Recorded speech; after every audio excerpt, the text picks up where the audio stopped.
যারা আদিবাসী, তপশিলি, যারা undocumented community, তাদের উপরে বেশি অত্যাচার হচ্ছে, তাদের বেশি হাহাকার শোনা যাচ্ছে।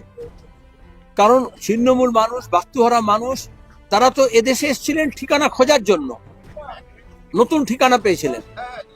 বাম আমল, এই বাস্তুহারা সম্মিলিত বাস্তুহারা কেন্দ্রীয় উদ্বাস্তু পরিষদ, তারা হচ্ছে এ কাজে সাহায্য করেছিল, লড়াই করেছিল।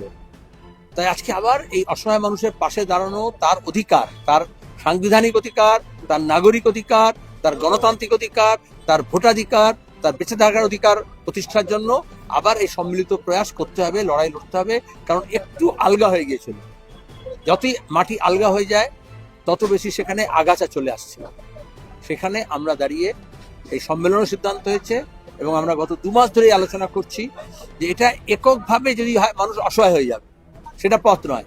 যত সম্মিলিত প্রয়াস হবে, আমরা ইসিআই কে, সিও কে, এইও কে, বিএলও কে বাধ্য করব যে কোনো প্রকৃত মানুষের ভোটাধিকার কাটা যাতে না যায় তার ব্যবস্থা। বিশেষ করে নতুন প্রজন্ম, আমরা দেখতে পাচ্ছি নতুন প্রজন্ম যাদের কাছে সমস্ত কাগজপত্র রয়েছে, তাদেরকে বাধ্য করা হচ্ছে যে তাদের বাবা মায়ের কাগজ, যাদের বাবা মায়ের কাগজ থাকা সম্ভব না। আপনি যে কথাটা বললেন, এই নতুন প্রজন্মের ভোট কেটে দেওয়ার যে প্রয়াসটা শুরু হয়েছে, ভালো হয়েছে এই প্রশ্ন আপনি করেছেন। এটা কেন হচ্ছে? এটা কি ভয়? কেন হচ্ছে? কারণ স্বাধীন ভারতের পরে আমাদের সংবিধান এবং নাগরিকতা আইন, পাসপোর্ট আইন, আমাদের ছিল জন্মসূত্রে নাগরিকতা। যে এখানে জন্মেছে, এবং পৃথিবীতে সব জায়গায় রাখা আছে, এই জন্য দেখবে অনেক বড় লোকরা সিঙ্গাপুরে বা লন্ডনে গিয়ে বাচ্চা প্রসব করায়, কারণ তাহলে সেখানকার নাগরিকতা পেয়ে যাবে।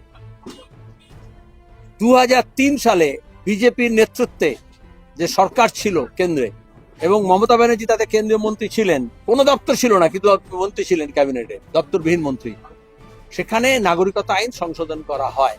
তাতে এটাকে বলে জুরিসপ্রুডেন্সে, যেটা ফিলসফিক্যালি যেটা আমাদের ছিল জন্মসূত্রে নাগরিকতা, সেখানে বলা হলো না, লিগাসি দেখতে হবে, ফ্যামিলি লিগাসি দেখতে হবে, তার বাবা মা, ঠাকুরদা, ঠাকুমা কোত্থেকে এসছে।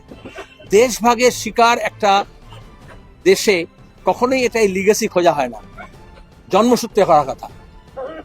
তাহলে এখানে মমতা ব্যানার্জিও দায়ী, বিজেপিও দায়ী।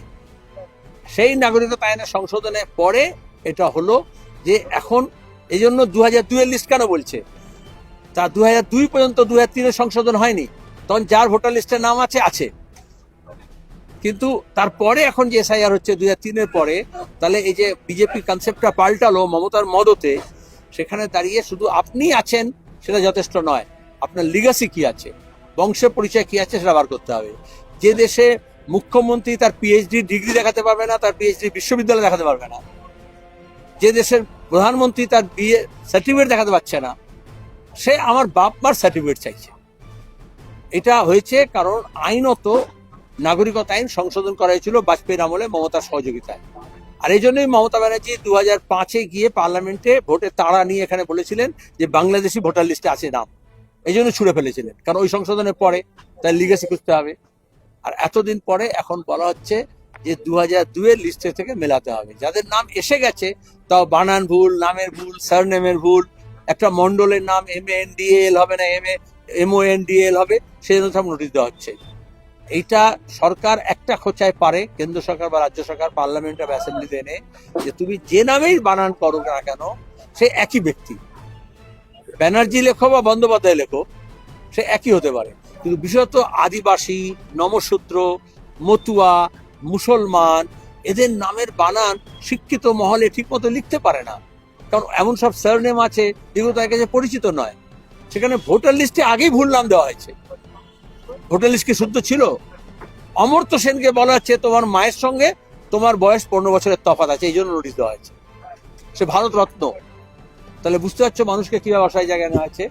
এখন একটাই রাস্তা, AU office, DO office, CO অফিসে গিয়ে চড়া হতে হবে এবং সেখানে বলতে হবে এইসব ওপর চালাকি বন্ধ করো, আমরা এখানেই জন্মেছি, আমাদের এখানেই নাগরিকতা, আমাদের এখানেই ভোটার। তাহলে এই পরিস্থিতির জন্য যতটা না কেন্দ্রীয় সরকার দায়ী, ততোধিক ভাবে দায়ী মমতা।